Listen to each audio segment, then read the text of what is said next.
بسم اللہ الرحمن الرحیم۔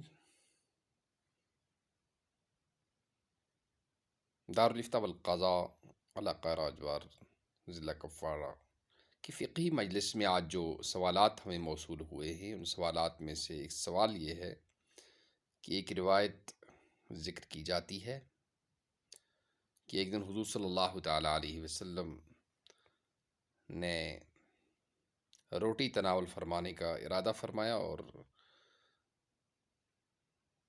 سالن نہ ہونے کی وجہ سے ایک شہد مکھی آئی اور اس نے بنایا، اور اس کی بنبناہٹ سن کر حضور نے یہ کہا کہ یہ مکھی کہہ رہی ہے کہ میرے پاس شہد ہے، آئیے میں شہد دیتی ہوں۔ پھر حضرت علی کو وہاں بھیجا، اس طرح کی روایت ذکر کی جاتی ہے۔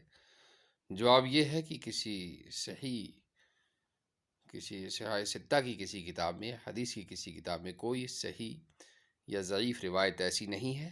ہاں، شیعوں کی کتاب میں اس طرح کی ایک روایت ملتی ہے جس کی کوئی سند اور بنیاد نہیں ہے، لہٰذا اس روایت کو نہ ذکر کرنا چاہیے اور نہ اس کو پھیلانا چاہیے۔ السلام علیکم ورحمۃ اللہ وبرکاتہ۔